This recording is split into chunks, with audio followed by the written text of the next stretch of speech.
Good evening. आज रविवार नवंबर 22, 2020 है। ये टेप का नंबर है 601207, पेरगुमन कलीसिया काल। इस टेप को हमने 2 बजे जेफरसनविल समय के अनुसार समय पर चलाया। क्या ही अद्भुत समय दुल्हन का संसार में चारों ओर रहा, जबकि वो एक ही समय पर सुन रही थी और एक ही स्थान पर संसार में चारों ओर मिलाप कर रही थी। प्रभु की महिमा हो। ठीक है, टेप में एक छोटी सी बात थी जिसके विषय में बहुत सारी बातें बताई जा सकती हैं, परंतु हम एक बात के विषय में बोलेंगे और वो है गुप्त मन्ना। जो जय पाए उसको मैं गुप्त मन्ना में से खाने के लिए दूंगा, और ये गुप्त मन्ना किसी विशेष व्यक्ति को दिया जाने वाला था, और ये उस युग का दूत था जिसको कि ये दिया जाने वाला था। ये 5 प्रकार की सेविकाई नहीं थी जो कि इस गुप्त मन्ना में सहभागी थी।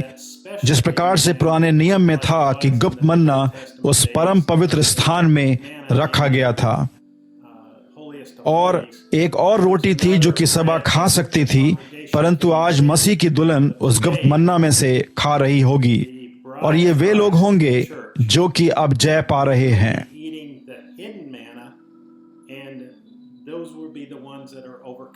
अब ये गुप्त मन्ना किसको दिया जाएगा? क्या स्थानीय पास्टर को दिया जाएगा? नहीं, ऐसा नहीं था। ये हमारे पास्टर, दुल्हन का पास्टर, जो कि 7वीं कलीसिया काल का दूत है, उसे दिया गया। और ये भाई विलियम मैरियन ब्रैनम थे। यदि आप इस बात को इन कोटेशन में नहीं सुन पाए, मैं इसे चलाने जा रहा हूं। आप इस बात को इस कोटेशन में सुनिए। आप इसको फिर से चलाइए जब तक कि आप वो ना सुन लें जो कि भाई ब्रैनम बोल रहे हैं। परमेश्वर आपको आशीष दे जबकि हम भाई ब्रैनम को सुनते हैं। अगले समय तक के लिए शालोम।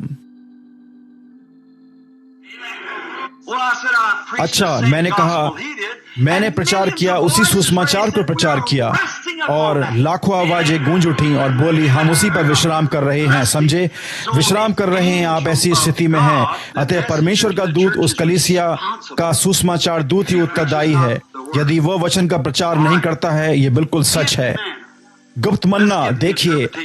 अब आइए हम इसका वो अच्छे से अच्छा अर्थ बताएं जो कि हम बता सकते हैं। गुप्त मन्ना क्या दर्शाता है? गुप्त मन्ना वो मन्ना था जो कि एक स्थान में अंदर रखा जाता था। ये बाइबल में ये भेंट की रोटी होती थी जो कि केवल याजकों के लिए होती थी। अब देखिए, यह नहीं होती थी उनके पास मंडली के लिए एक रोटी होती थी, लेकिन याजक के लिए एक विशेष रोटी होती थी। क्या ये सही बात है?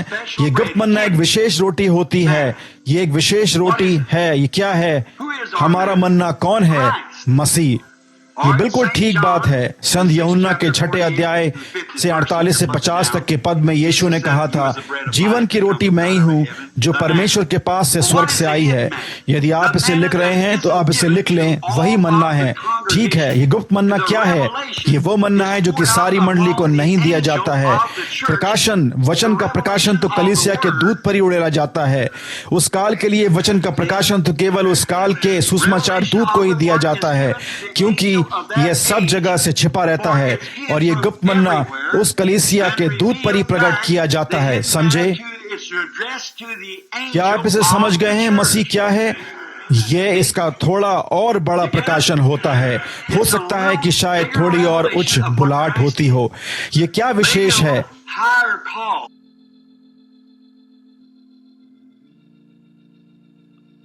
यह किसी ऐसे के लिए नहीं है जो पवित्र आत्मा की आशीष क्या है? ओह नहीं, ये सारी मंडली के लिए नहीं होता है, परंतु यह गुप्त प्रकाशन तो एक विशेष प्रकाशन होता है, क्योंकि इसकी शिक्षा तो और दूसरों को दी जानी होती है। समझे? यह तो वचन पर थोड़ा सा और ज्ञान होता था जिसे वो दूसरों को सिखा सकता था। उसे तो उसी प्रकार से ही होना होता है। क्या यह ठीक बात है? आप कभी भी अपने पास्टर से ऊंचा नहीं जा सकते। आप बस ये स्मरण रखें। समझे? क्योंकि वो गड़रिया है जो कि आपको भोजन खिलाता है। यदि वो एक गड़रिया है तो उसे यह मालूम होना चाहिए कि भेड़ों को खिलाने के लिए मन्ना कहां पर है। क्या यह ठीक है? अब यहाँ पर एक विशेष बात है। 1 मिनट के लिए प्रकाशन को, इस गुप्त मन्ना को देखिए। अब देखिए, उसके पास, उस दूत के पास एक श्वेत पत्थर होगा। ये एक श्वेत पत्थर है, एक चट्टान है। क्या ये नहीं है? और ये सच है कि ये शुद्धता को दर्शाता है। एक बार उसने एक पुरुष से भेंट की थी जिसका नाम था शमौन। उसने उसका नाम बदलकर पतरस अर्थात पत्थर रख दिया। क्यों? उसके पास ही कुंजियां थीं। क्या यह सही है? उसने उसका नाम बदला और उसे पत्थर चट्टान बना दिया। क्या यह सही है? पतरस के पास ही कुंजियां थीं क्योंकि वही एक ऐसा था जिसके पास राज्य की कुंजियां थीं। एक नया नाम, इस पत्थर पर एक नया नाम लिखा है जिसे उसके सिवा और कोई नहीं जानता। वह जानता है कि वह कौन है, लेकिन यह वो किसी दूसरे को नहीं बता सकता है। देखा, समझे? उसे और कोई नहीं वरन वह स्वयं ही उसे जानता है। समझे? पतरस के पास कुंजियां थीं, परंतु आपने नहीं सुना होगा कि उसने उसके विषय में बड़े बड़े बोल बोले हों। समझे? ये लोग जो इस बात की शेखी बगाड़ते हैं कि वे क्या हैं, आमतौर से ऐसा है कि वे कुछ भी नहीं होते हैं।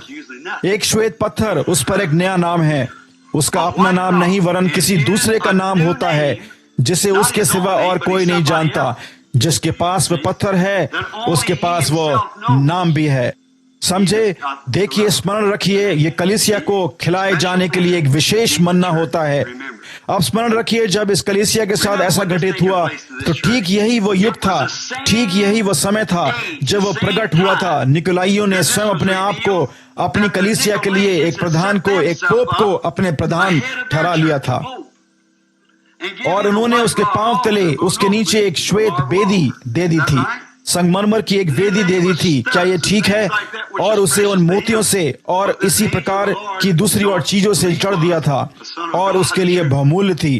परंतु परमेश्वर का यह दूत यीशु मसीह के प्रकाशन के द्वारा जानता है कि परमेश्वर का पुत्र, कि वो परमेश्वर का पुत्र है। और जब निकोलाइयों ने अपना अगुआ ठहरा लिया और उसके पांव के तले संगमरमर के पत्थर की वेदी ठहरा दी, समझे, तो परमेश्वर ने अपने आत्मा से भरे हुए झुंड के लिए पवित्र आत्मा से भरे हुए अगुए को ठहराया और वो उसके ऊपर एक नाम की मोहर करता है, परंतु उसे उस नाम को प्रकट नहीं करना चाहिए। उसे उसको अपने ही पास कायम रखना चाहिए। समझे? कोई और नहीं वरन स्वयं उसे वही जानता है। उसे एक गुप्त मन्ना, एक पत्थर, एक नया नाम दिया जाता है जिसे उसके पाने वाले के सिवा और कोई नहीं जानता। और यह संबोधन कलीसिया के दूत के लिए ही किया गया था। मुझे आश्चर्य है कि क्या लूथर ये जानता था?